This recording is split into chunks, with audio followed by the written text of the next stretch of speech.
Good evening from PLUGHITZ Studios in Largo, Florida. I'm Scott.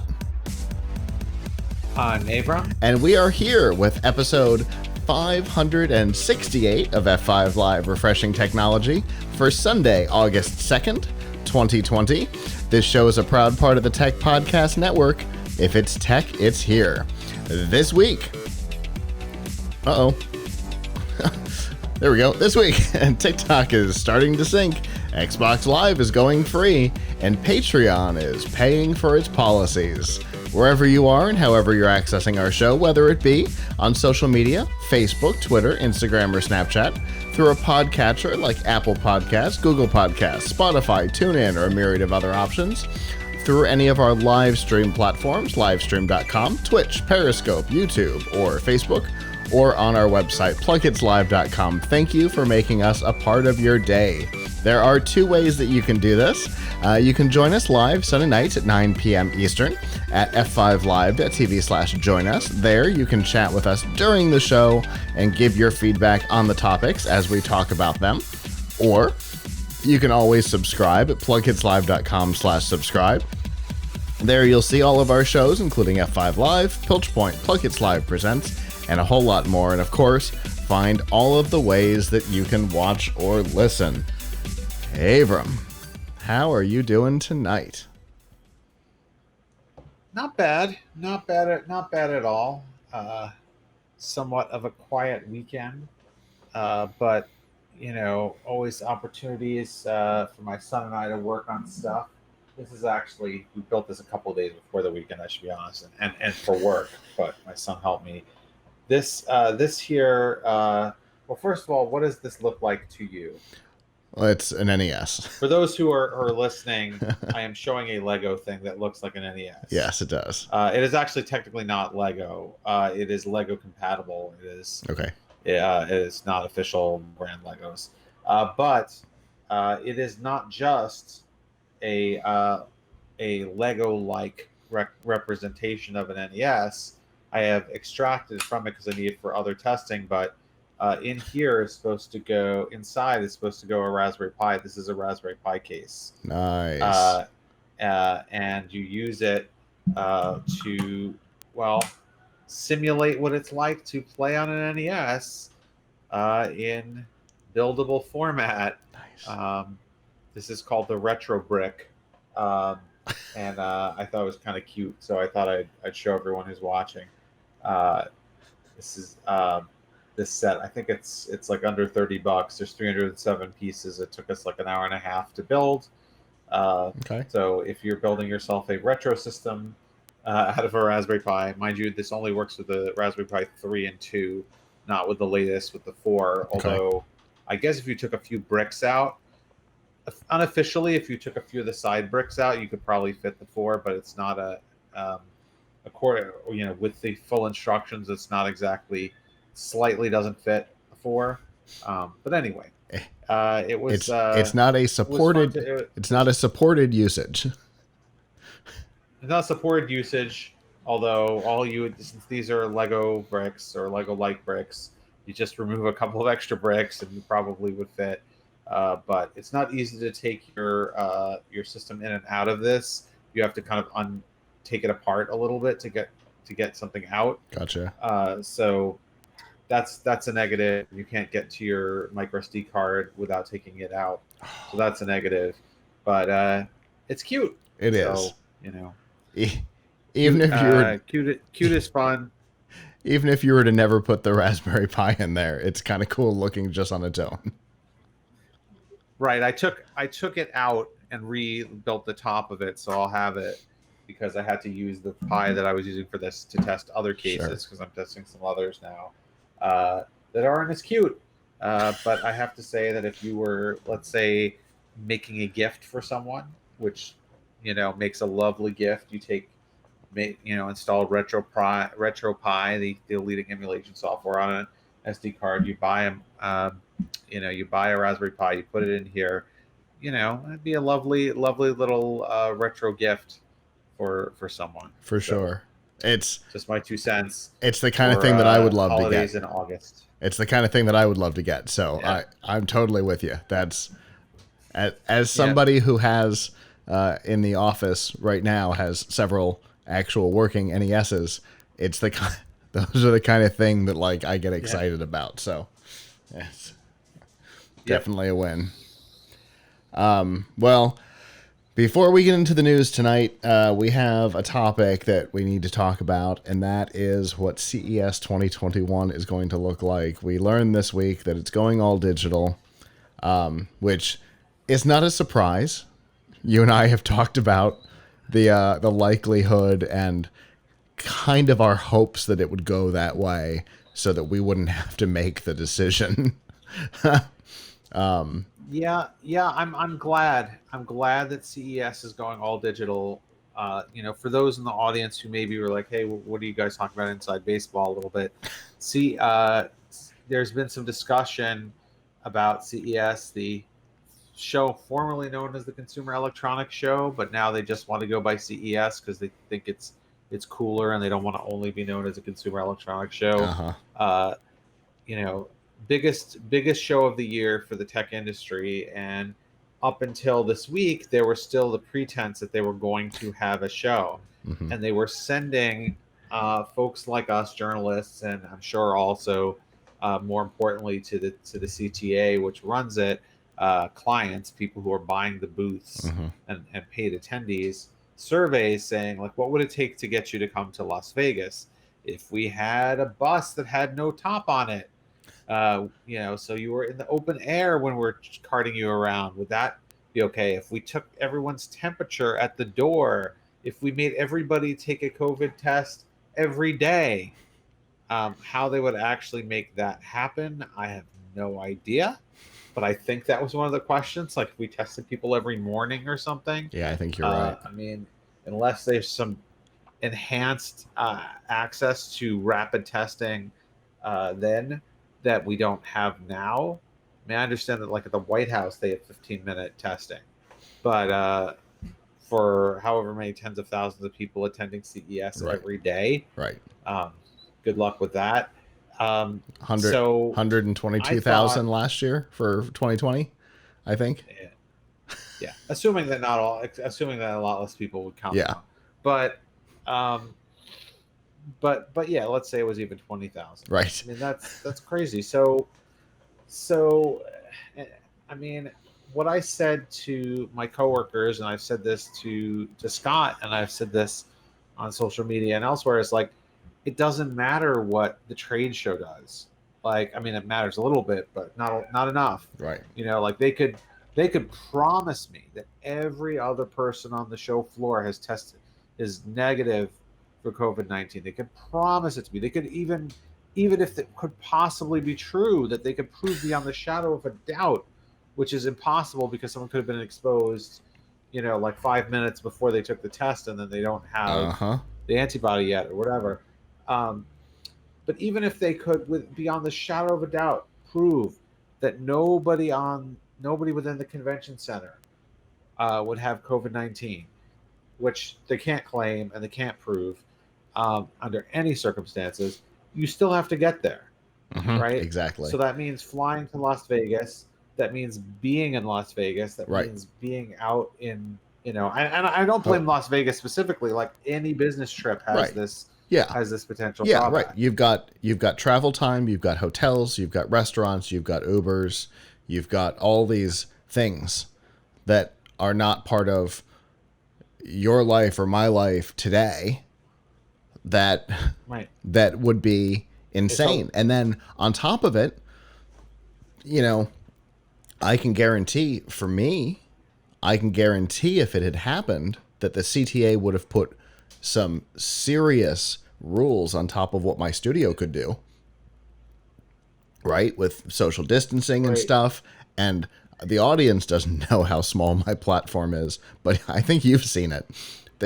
It's not a lot of space to try and do our studio and have a distance between the hosts and the guests. Oh my, wouldn't be possible. I don't know how you would do anything that you need to do at the show with the kind of social distancing that people would expect to happen. But to me, the nightmare scenario, and I'll just, wrap it up with this, I guess, is what happens if you're on a business trip any business trip, but see, let's take CES for example, and you get sick while you're there. Yeah.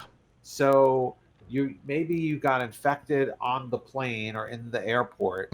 You're there for like a week. What if like 3 days in? I mean, you know, people have been known to get symptoms as quickly as after a few days, right? You now you're sick, but you're not home. Right. You're in a hotel. You're not supposed to fly home because you shouldn't be going to the airport or getting on a plane. If you have it, right? I mean, I suppose some people probably would. They would do whatever is necessary to get home. But if you're being a good citizen and doing what you're supposed to do, which creates a problem for all the people in the airport and the airplane.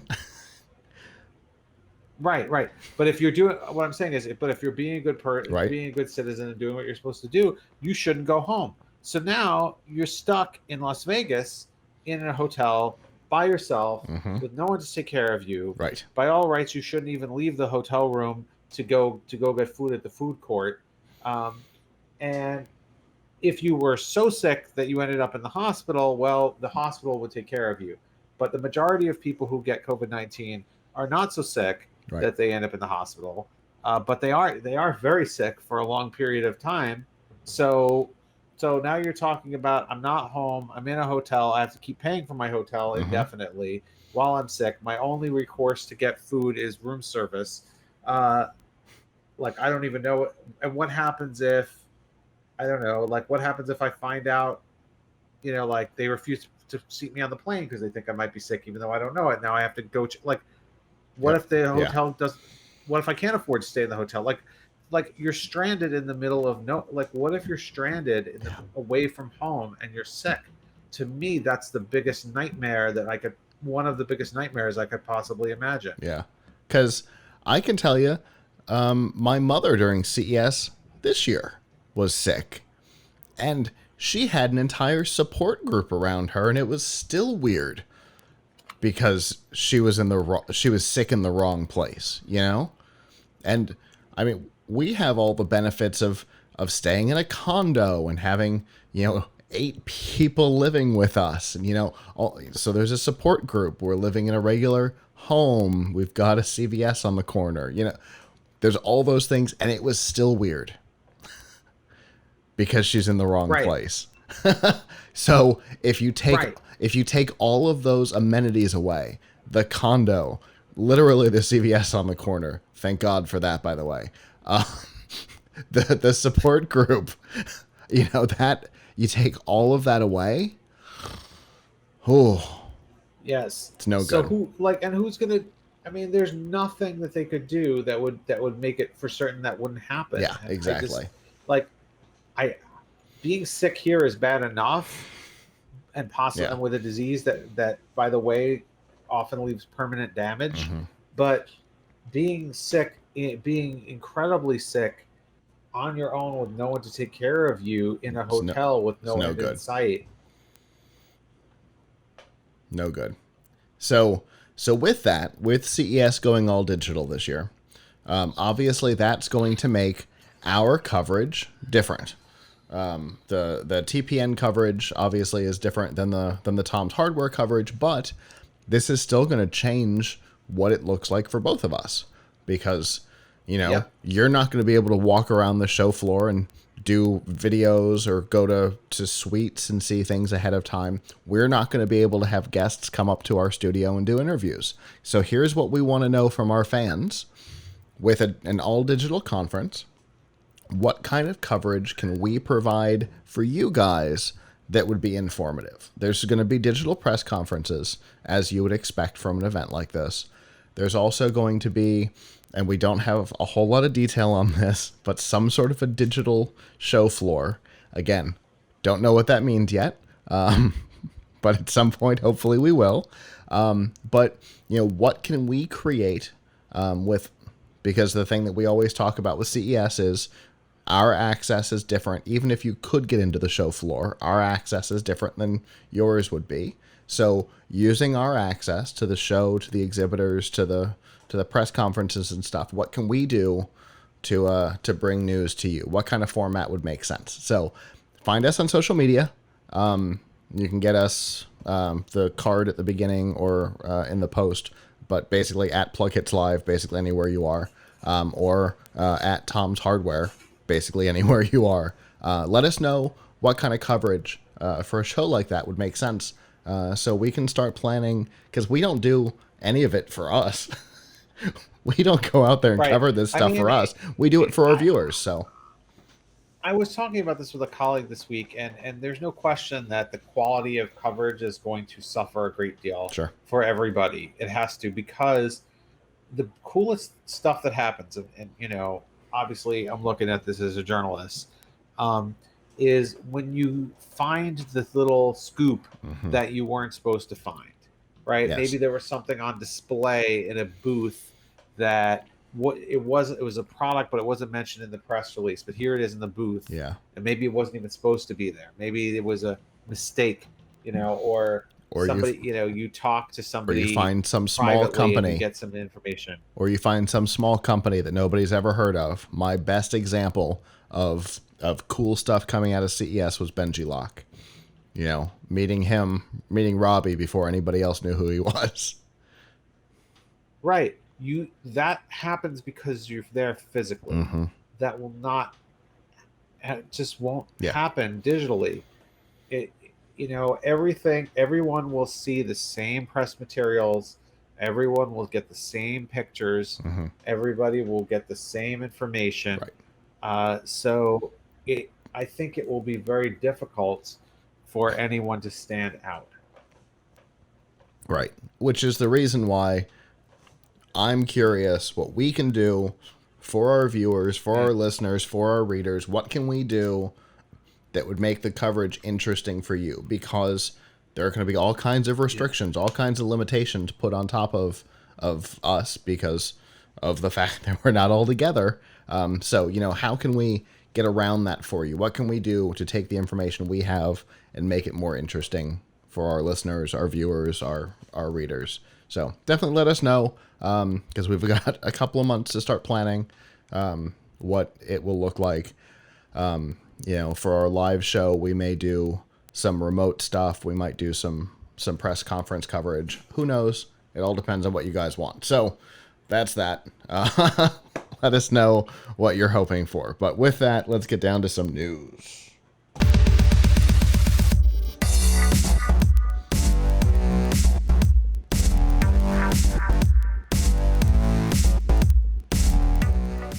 This week's Nifty Gifties on F5 Live is proudly powered by the Microsoft Store. Whether you're looking for a new laptop, a tablet, a new Xbox One, games, or a whole lot more, you can get them at the Microsoft Store. And remember that current students and active military can save up to 10% on almost everything. And to find all the deals that are running right now and to find out about those discounts, you can go to f5live.tv/Microsoft. All right, so we talked about this last week, and boy, have things changed. In just the last week, the future of TikTok has gone from questionable to nearly impossible, care of the growing concerns. Oh, that's interesting. If you're watching, the thing that just happened to Avram was fascinating. Anyway, the growing concerns over privacy, security, things like that with TikTok. We won't get into all the details on that. If you want that, we've written about it. We've talked about it a lot. But on Friday, coming back from an event, President Trump told reporters that he intended to put an outright ban on TikTok in the coming days. Today, Secretary of State Pompeo said that it's coming in the next, I believe the quote was, in the coming days, which probably means Monday or Tuesday. And that comes at the same time, because last week we talked about the different ways that the parent company ByteDance was trying to deal with this impending doomsday scenario. And one of them was by selling the brand to an American company. Several American companies have been in discussion, but apparently the front runner has been Microsoft, which is an interesting move, though. If they were to deal with it the same way they did with LinkedIn, it might actually work. But the idea of selling to an American company in an attempt to appease the U.S. government comes at a weird time, as 4 of the big tech companies were all hauled in front of the U.S. government to account for their behaviors. So selling to an American company is far from a guarantee that the government will be like, oh, well, yeah, well, now we're fine. And to evidence of that is that Trump said that he would not support a deal with Microsoft. So that puts the company in a really dangerous place.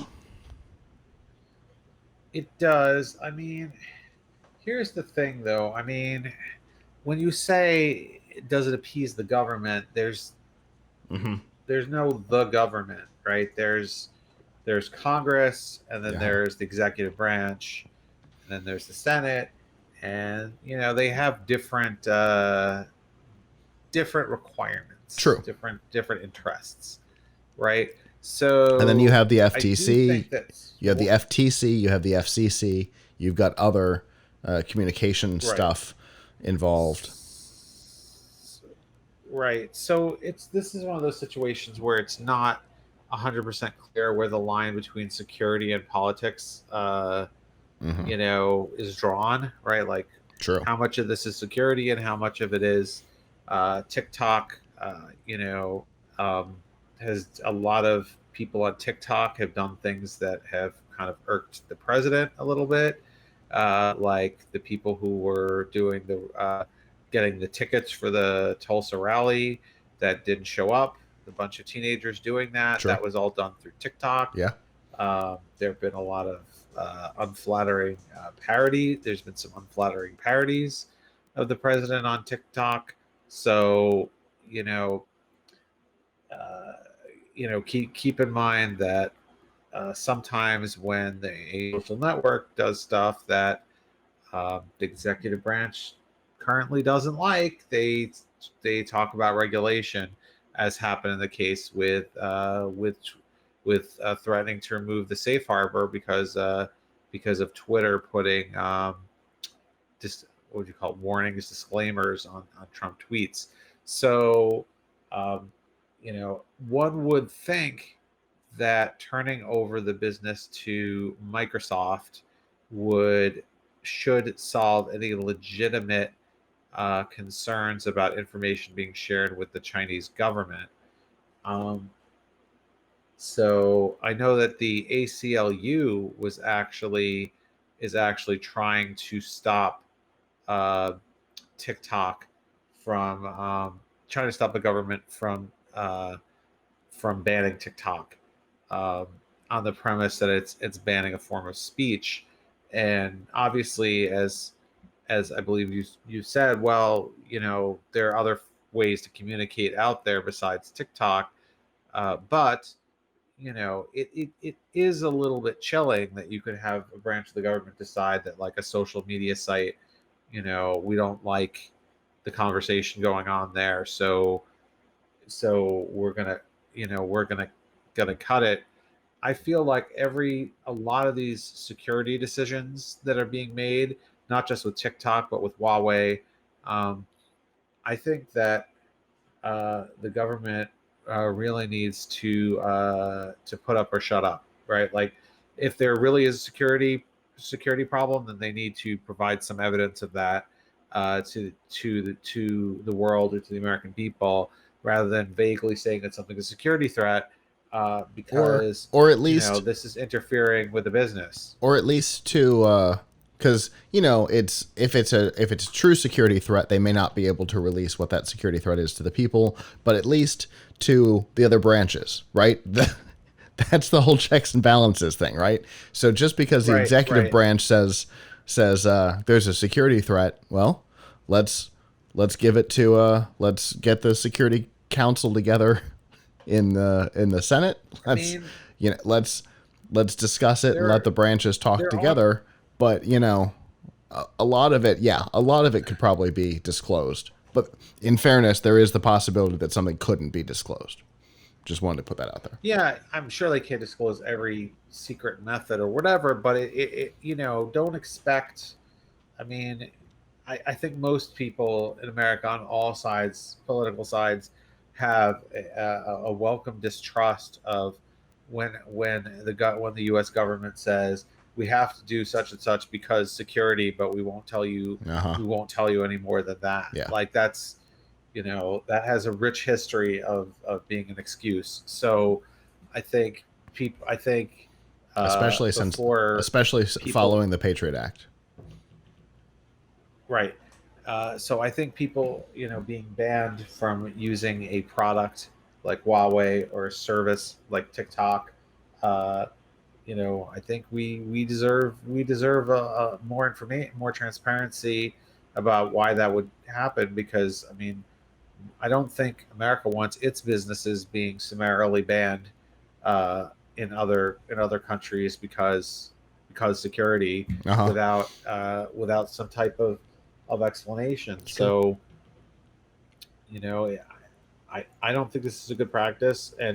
But if security is a real concern, then offloading it to a U.S. partner should be sufficient.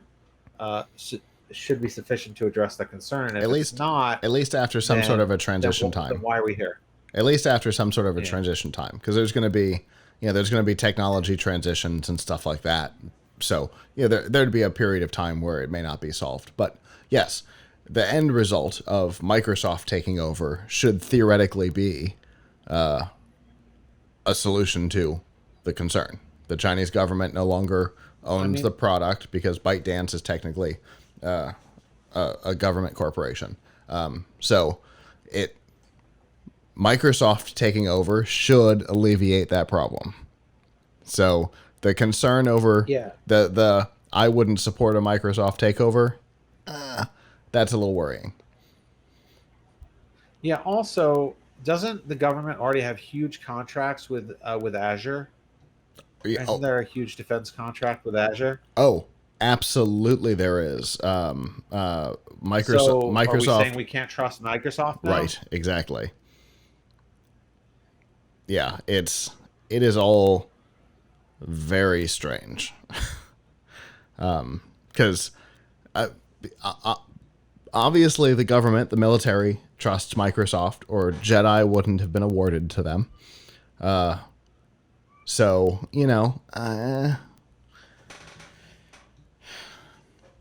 this week is going to be a weird one. I'm just going to put that out there now. The next 7 days between now and the next show, the stuff that happens regarding TikTok and ByteDance are going to be fascinating. And as much as I'm kind of tired of the topic, there is almost a 0% chance that we will not be revisiting this again next Sunday. Because it's a little bit like watching a reality show where you're like, oh, I can't believe they got voted off. And you're like, I don't want to watch this. I can't keep watching this. And then you tune in the next week. Because it's just too bonkers to not follow. And, there's a lot of precedents potentially being set here because there's a very different situation. Yes, the Huawei thing is intense, but it's different when you're talking about, preventing 8 telecoms from making purchases versus every consumer in the US being banned from a product or service. They're different conversations. And so this could be a big move, set a potentially scary precedent, or, if they can back up the security thing, a potentially strong precedent. So it'll be interesting to see how this week goes. Like I said, there is almost no chance we won't be back here next Sunday. So I guess watch for updates.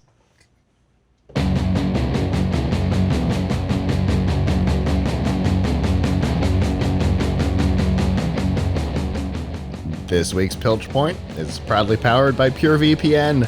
Make your data your own. The best way to protect your privacy online is with PureVPN.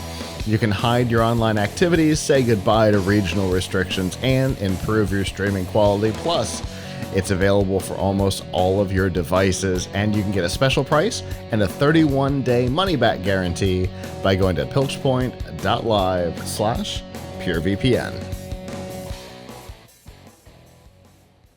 You know what I wonder? Since you bring up VPN, Yes. I wonder if people will start using a VPN service so that they can use TikTok if it's banned in the United States. It is a fascinating question, and it is exactly what happened in India.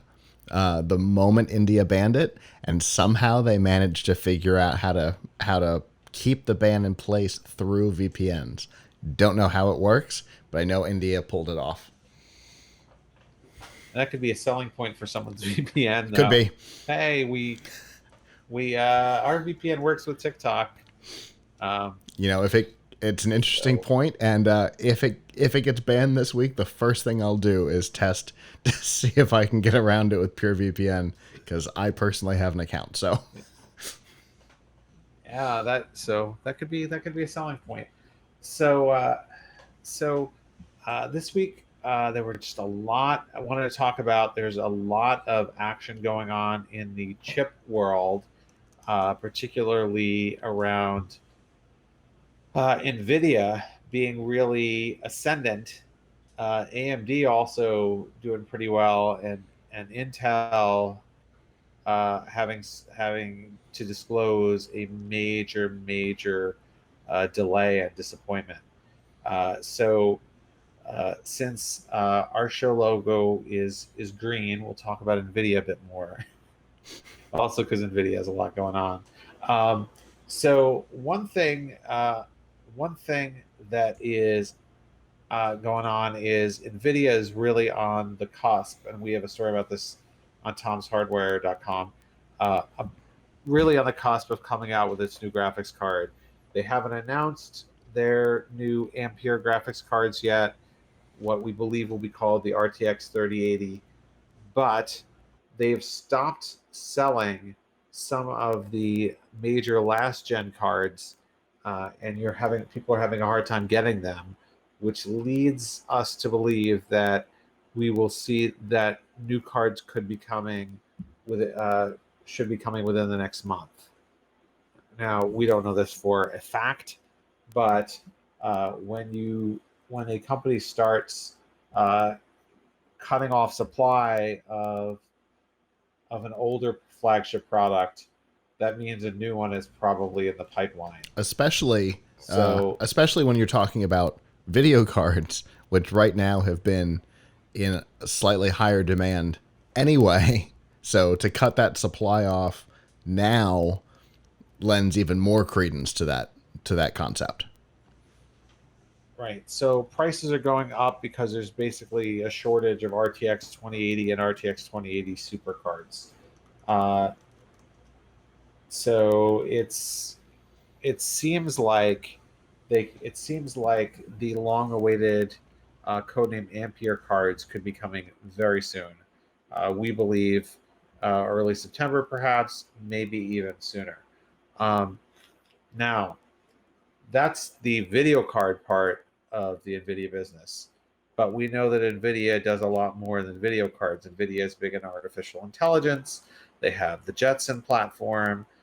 They are doing a lot. They're doing a lot of different things. And this week, there's big rumors that NVIDIA could be buying ARM from Softbank. That would be an earthquake in the tech space, in the chip market.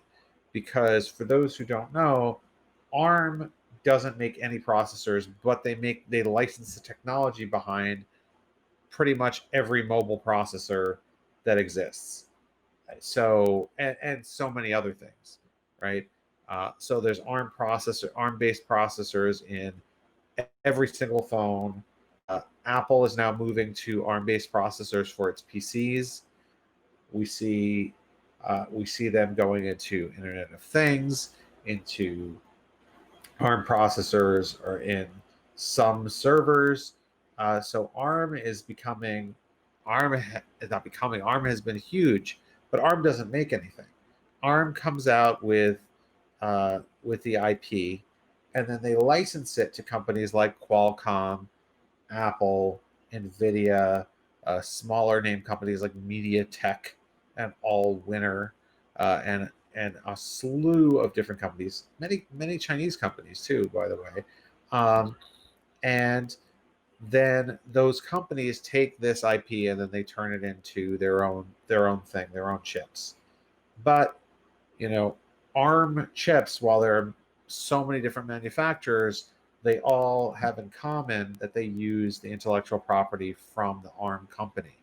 The ARM company, therefore, it's been kind of important that the ARM company not be too closely associated with any of these companies that use its products to use its IP to make products.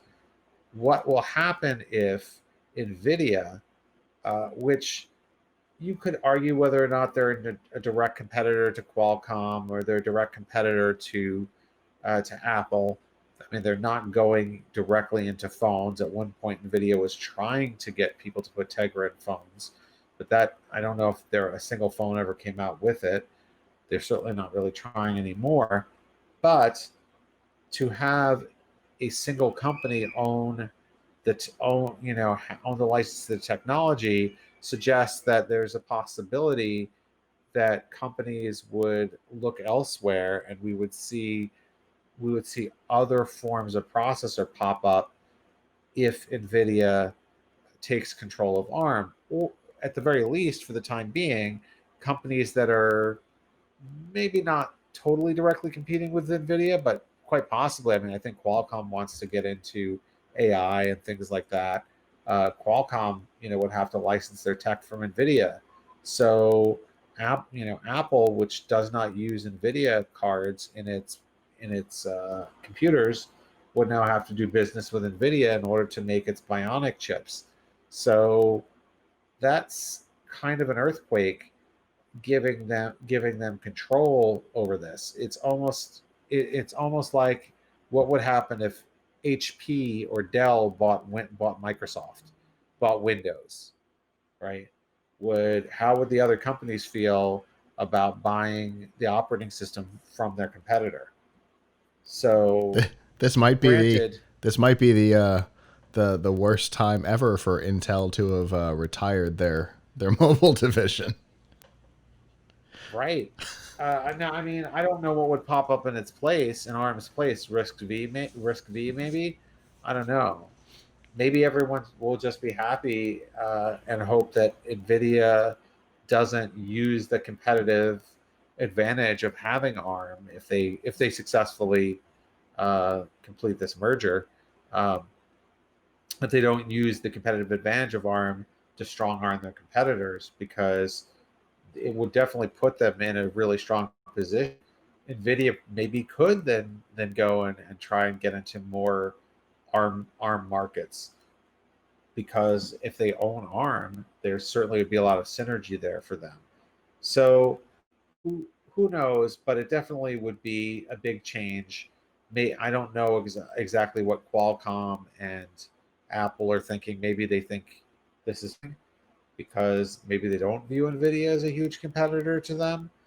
But it definitely could be a concern for those companies, and what the future of ARM might be if they buy it. So that's something to keep in mind. Now, at the same time, what are we seeing going on in the x86 world, where AMD and Intel play? Intel announced this week that they expect a huge delay to their 7 nanometer CPUs. AMD has been on 7 nanometer already for a year, we won't see 7 nanometer from Intel until I think at least 2022. Well, that's not great. And their 10 nanometer desktop chips, I think we're also not going to see for a while. So what we've got here is Intel basically admitting, hey, we're dropping the ball. We're seeing more delays. Some heads have rolled there. Their stock price, at least at one point, dipped by I think 18%, and AMD's shot up.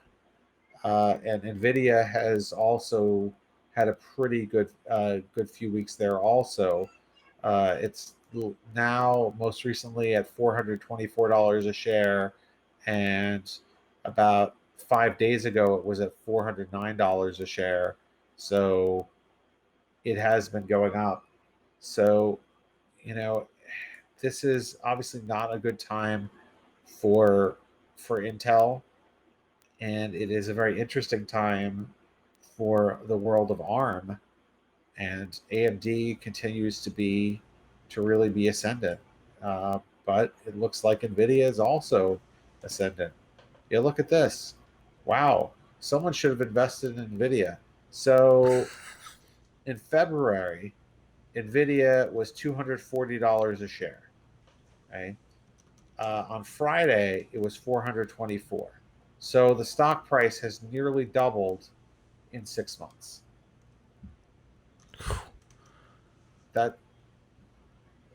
That's pretty impressive, right? And if they buy ARM, holy cow! Yeah, you won't. Can't blame them for wanting to. For sure, but the thing obviously that we'll have to remember there is that they will still have to deal with the EU, who will not be happy about that possibility, and all they'll need is for either Qualcomm or Apple to go, hey, but and the EU will get in the way hard. But of course, they've already considered that. We wouldn't be this far along into the conversations where there's talk of interest if they hadn't already had conversations about that. So yeah, well, it'll be interesting to see what happens. It's certainly an exciting time in the world of CPUs and in the chip business, but it also can be somewhat of a disappointing time if you were hoping for some new for some much more powerful Intel processors. Well, that is for sure. Obviously, I know you guys have got to have articles on this stuff, right? We do. We have TomsHardware.com. We have an article about the reasons why we think the new Ampere chip is going to be coming out in the next month. We have a story on the homepage right now about the potential merger between ARM and Nvidia. And on our most recent episode of the Tom's Hardware Show, which you can find archives of on our site, but also on YouTube, on the Tom's Hardware channel on YouTube, we discussed on this week's episode everything that's going on with Intel and why and what they need to do and why they're failing.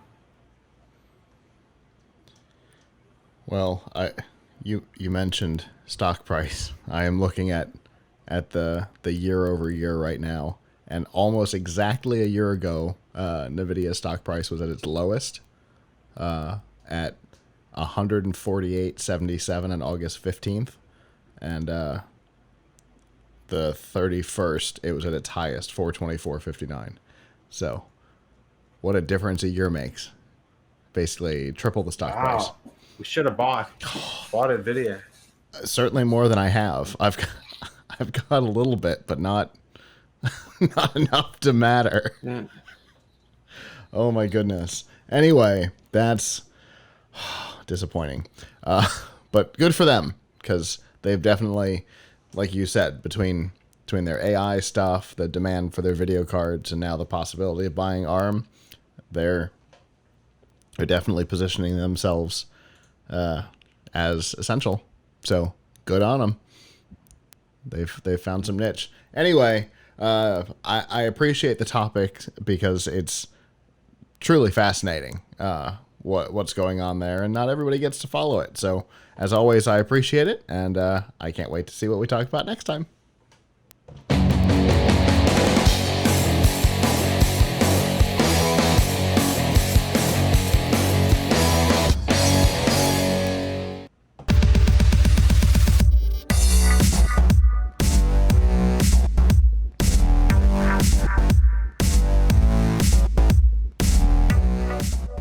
This week's Extra Life on F5 Live is proudly powered by Razer.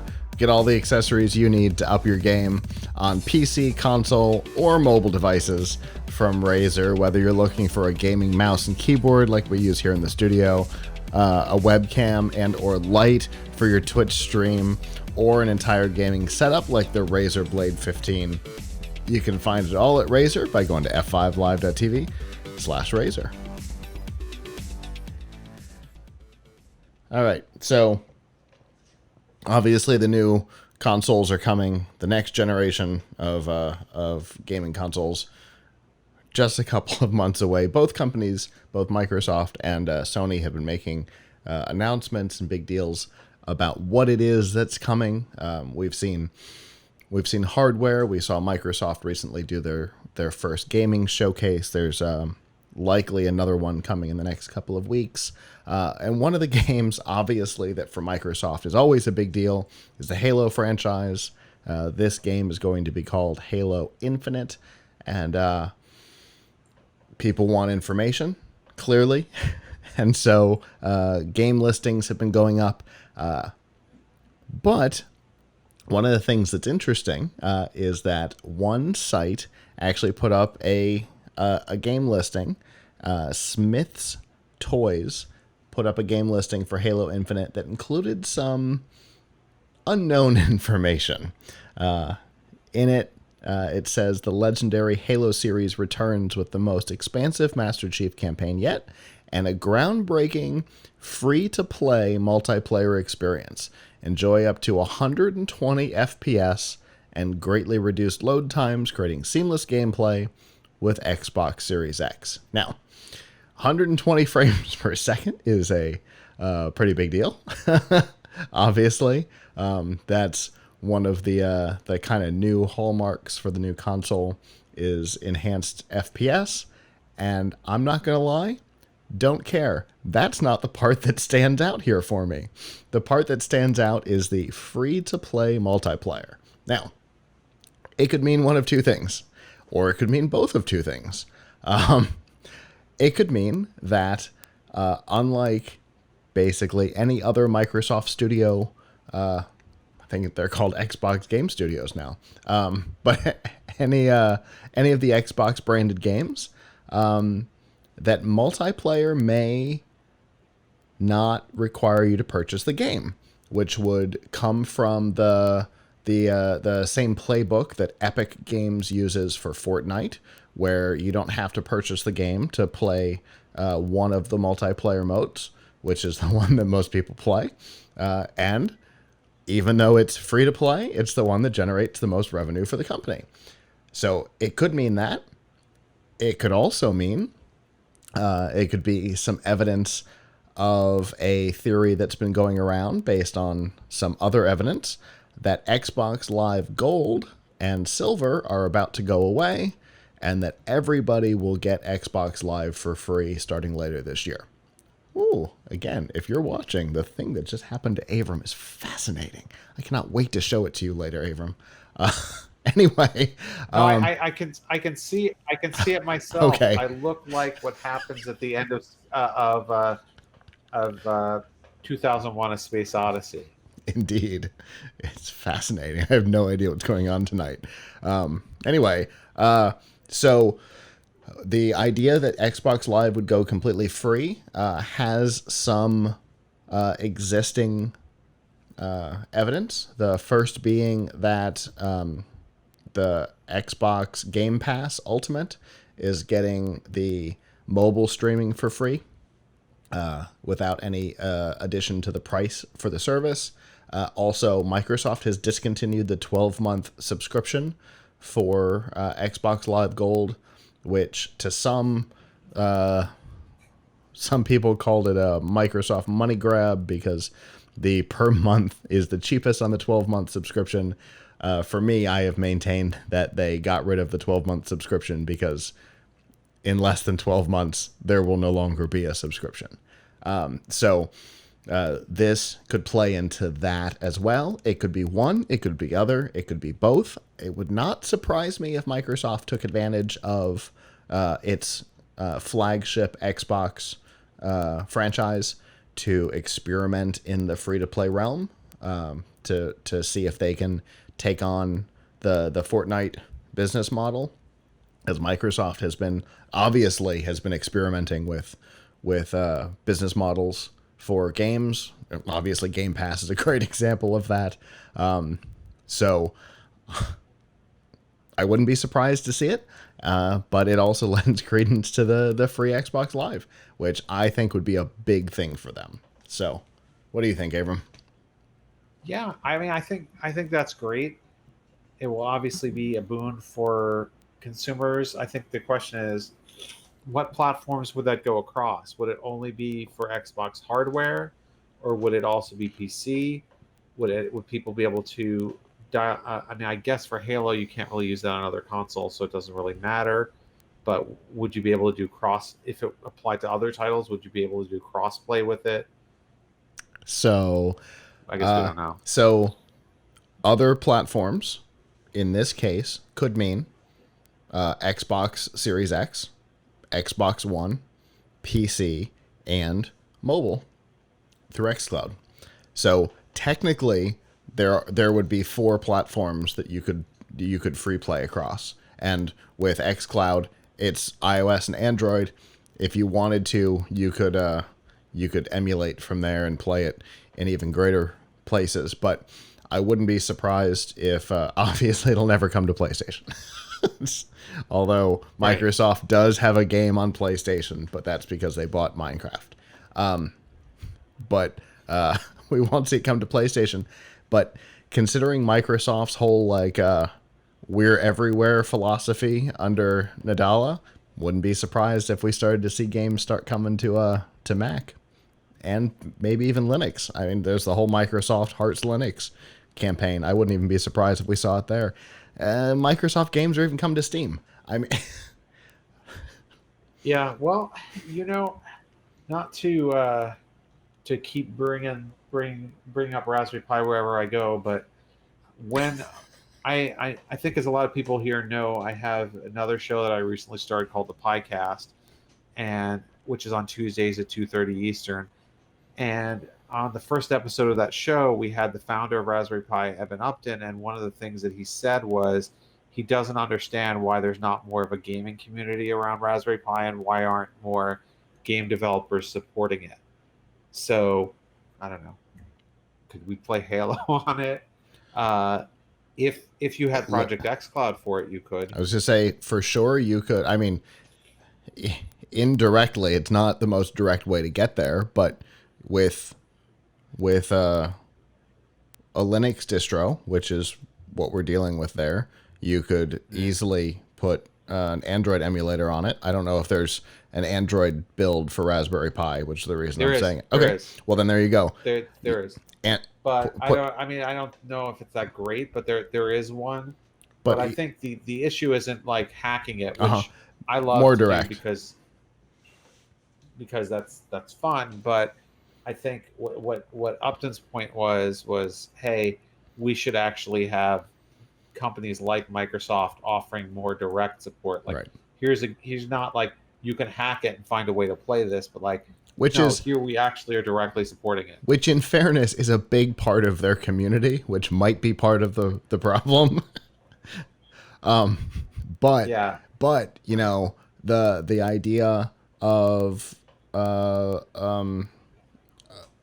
a proper xCloud build for Raspberry Pi actually totally makes sense to me. I wouldn't be surprised if it's in the works.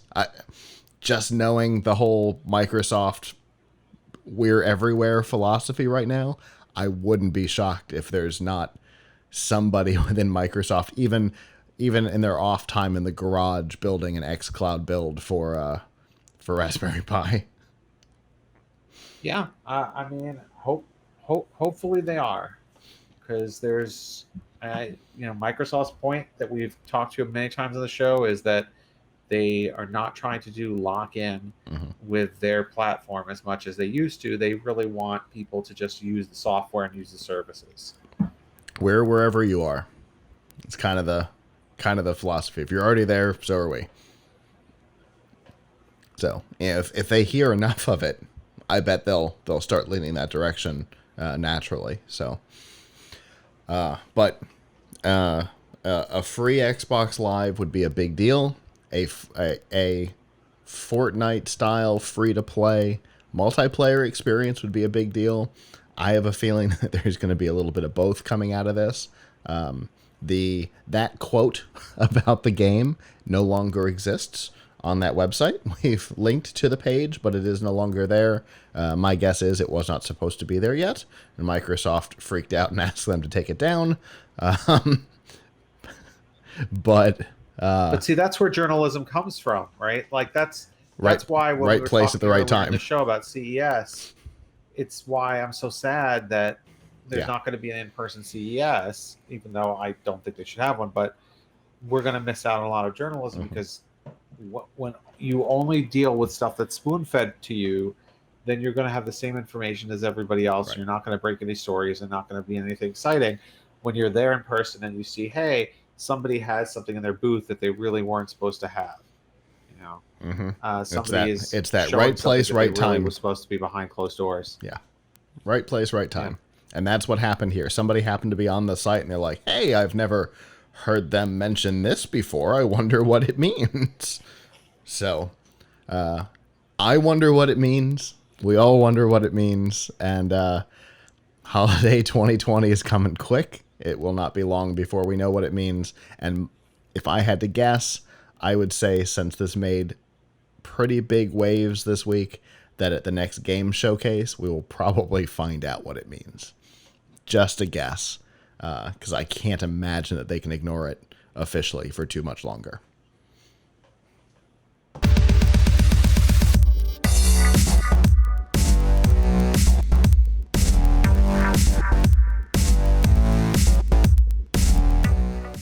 This week's news from the tubes on F5 Live is proudly powered by RiffTrax. Mike Nelson, Bill Corbett, and Kevin Murphy, the former stars of Mystery Science Theater 3000, are back and doing what they do best, creating commentaries for Hollywood blockbusters and B-movie oddities. It's like watching a movie with your funniest friends.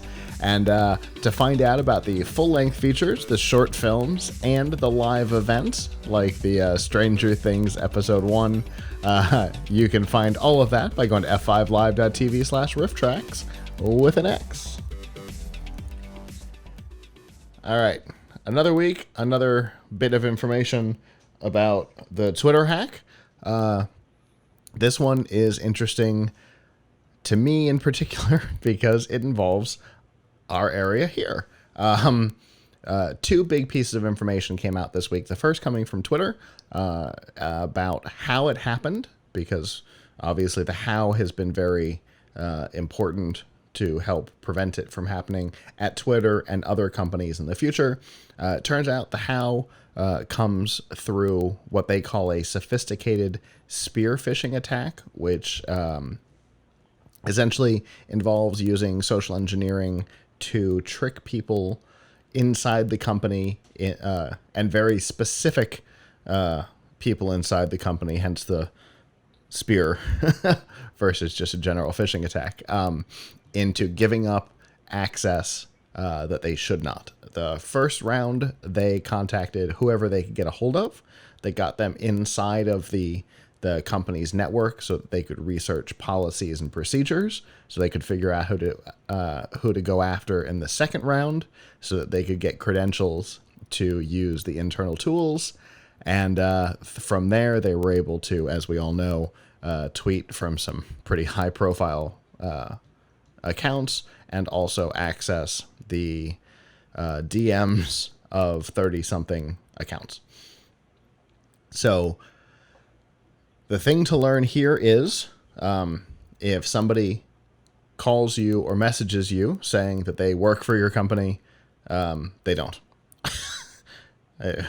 Never give your credentials to anybody, even if they say they work 2 cubicles down.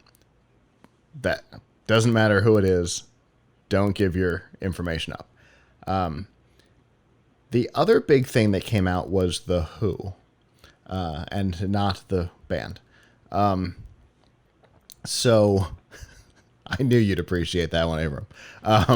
So as it turns out, 3 people were charged this week by the U.S. Attorney's Office of the Northern District of California.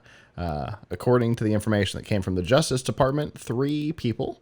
Mason Shepard, a 19-year-old from the United Kingdom. Nima Fazeli, I'm going to guess, don't know. A 22-year-old from Orlando, Florida. And an unnamed minor, which we'll deal with in a second, from Tampa, Florida, a 17-year-old from Tampa, Florida. WFLA, which is our local NBC affiliate here in Tampa, later identified the minor as Graham Clark. Interestingly, Graham Clark, the 17-year-old, is being considered the mastermind of the attack. And the U.S. attorney here in Florida, because it's a minor, so charges don't go across state lines. So the U.S. attorney here in Florida has charged him with 30 felonies, which is a lot. We've got 17 counts of communications fraud, fraudulent use of personal information, with over $100,000 and 30 or more victims, which is definitely the case because it came out to $113,000 that they stole. 10 counts of fraudulent use of personal information, 1 count of access to a computer without authority, which is what we expected, and 1 count of organized fraud, which, if he's the mastermind, he got at least 2 other people involved. That's organized. But 30 all felonies. I can say the other 2 is don't let some teenager talk you into a crime. Right? Because there's the possibility that there's some social engineering involved there too, right? Right. That he may have used some social engineering techniques to get these other 2 involved if he's the mastermind, which is a fascinating bit of information. 17-year-old master. I mean, why not? True. Has nobody seen War Games? Hackers. How old was Matthew Broderick really? Hackers. I don't like to talk about that movie. What? It's such a bad movie. Spinning phone booth hacking? Come on. It's the dumbest thing that's ever been on the big screen. It's so bad. But anyway. I love to talk about that movie because it's so bad. That movie was so bad that like I was at NYU when they came out with Hackers, and parts of it I think show NYU, and I was watching it in the movie theater there, and like the most realistic hacking was people coughing. It was really they show some kind of like 3D animation, and Angelina Jolie like hits 3 keys and she hacks into the nuclear codes or something. It's like unbelievable. Hack the Gibson, sir. The terrible hacking there. Hack the Gibson. Yeah. I've seen the movie so many times. I have it on DVD. Try to suppress it. It's one of those movies that I go back to from time to time just to remember how few people actually understand what hacking is. Yes. Even yes, with exactly. experts on staff, they still came up with that nonsense. Anyway. Yes. We have periodically had these discussions at Tom's Hardware. We had one the other day about like someone mentioned Swordfish, and I was like, well, that's not a really good movie either. But anyway, yeah, I mean, I guess it's good they arrested this person. We certainly don't want people spearfishing. People need to be conscientious about what they get in their email. They need to be wary. Mm-hmm. Period. We've seen it too many times. The same thing. Spear phishing is also how people got a hold of how Guccifer, was it Guccifer 2.0, got a hold of emails from the Clinton campaign. Mm-hmm. So you don't be an idiot. I mean, I guess it's easier said than done, right? Because people can easily be fooled. Mm-hmm. And the larger a company that you're in, the easier it is to fool people, because maybe you don't know who this person is. I mean, it used to be, I remember when I started at Laptop Mag several years ago, I knew every single person. If some stranger emailed me, I would know as a stranger. Now we have so many different people getting hired in my company that I get mail from someone, maybe even someone who's worked there a long time. I'm like, oh, who's this person, right? Yeah. And so you just have to be careful about what information you give out, and assume that anyone and anything is suspect. Absolutely. And I know I mentioned it last week. I'll mention it again this week because it really is a great explanation and involves a story of spear phishing.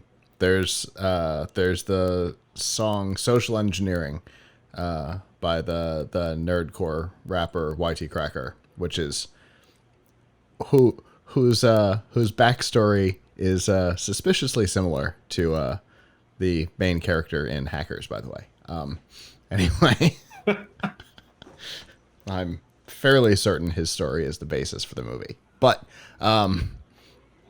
anyway, the song explains spear phishing and probably exactly what happened here, the process that they went through to figure out who to say they were, who to target within the company once you got the policies down. It's a really weirdly detailed song. But anyway, be careful. Doesn't matter whether you're a consumer or an employee at a company. Be careful who you give information to, and definitely never give your credentials to anybody, because nobody's going to actually ask for that unless they're trying to get you in trouble. So.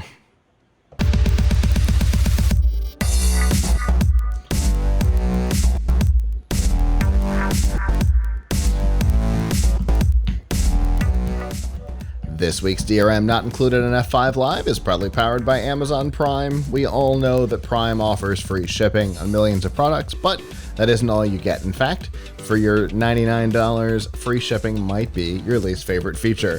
Free music with Amazon Prime Music, free TV, movies, and documentaries with Amazon Prime Video, free games, and a free sub on Twitch Prime, and a whole lot more. To learn more, get links to all of these features and get a 30-day free trial. You can do all of that by going to f5live.tv/prime. All right. I don't know that we ever necessarily covered this early on, but it's a topic that I talk about a lot outside of this show when I'm talking about the importance of owning your content if you're building content like ours online and not relying on other people to do it for you, because things happen. In this particular case, Patreon removed an account for a content creator, a comedian, Owen Benjamin. They claimed because his content violated their terms of service, which is fine. It's the site's brand. They have the right to do that, but obviously they have to do it within their own rules and within the rules of the contract that they create with their users. In this particular case, the contract with their users stated that for the money that the users paid, they had access to the users' content. And when the content went away, they didn't get their money back. And so that is a violation of the contract. So a group of them got together and individually sued Patreon for violation of contract. Pretty reasonable if you've paid for something that has gone away to take action to either get the thing you paid for or get your money back. Now, here's where it gets interesting. Patreon's terms of service allowed for individual arbitration through California's arbitration laws, which require the company to pay upfront for the legal fees of the user. So, for each user who sued, Patreon was required to pay their legal fees for the individual arbitration, not group arbitration, but individual, upfront. So, Patreon panicked, changed their terms of service, did not notify their users of the change of terms until they arrived on the site, and the new service said, by visiting the site, you have accepted our terms of service. Oops. So, there was no way of knowing that just by visiting the site that you were going to be giving up your ability for individual arbitration and your rights under California's arbitration laws. So obviously a new lawsuit was filed trying to invalidate the terms of service. That has been going on for a little under a year. And last month, a judge ruled against Patreon. The details of the ruling came out, I think it was on Friday. Maybe it was Thursday. Detailing what had happened. And essentially, the judge said that Patreon's actions were like changing the rules of the game once you've started playing. And that they could not do that. And so any lawsuits involved from the change prior fell under the old terms of service. So all of these individual suits are individual suits. Patreon will have to pay the legal fees up front for all of them. And anybody who wants to sue, either over the Owen Benjamin dismissal or any content creators who were dismissed prior to this change, all fall under this. It is expected that Patreon's upfront legal fees will be at least $20 million this year alone.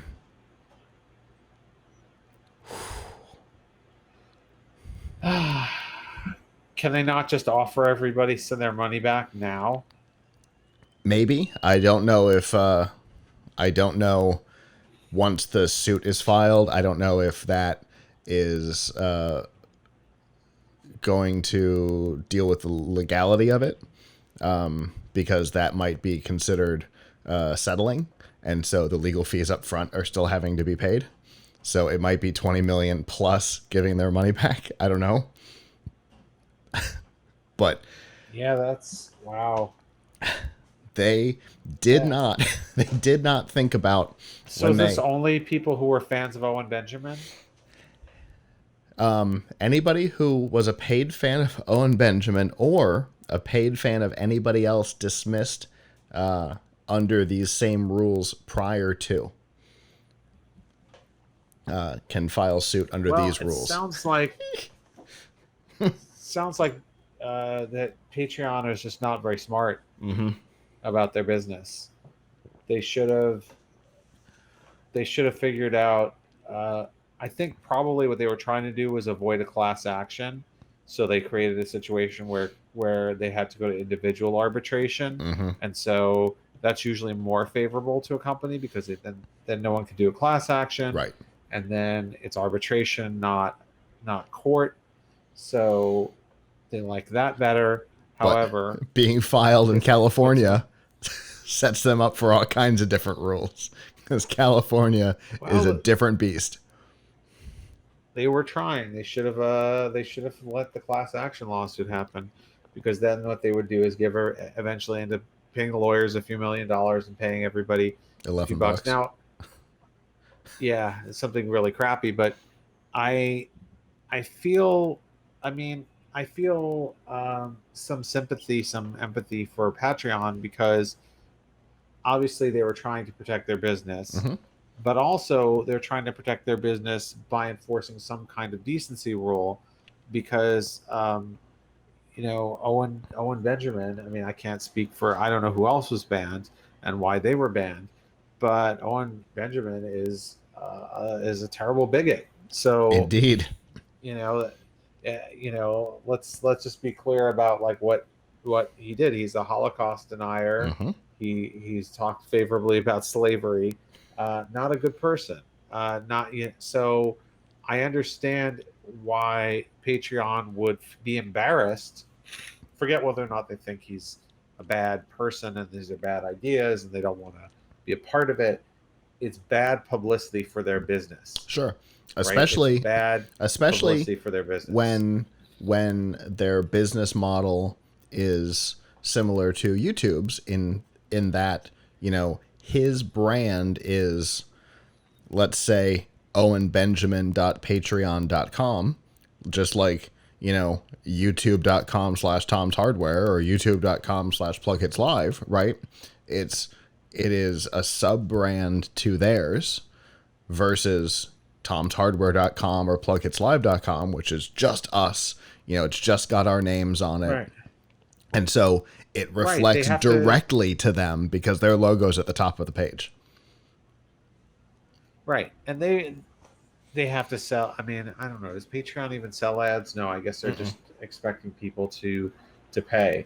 It's 100% subscription, but it's 100% paid content. It's the idea is that it's a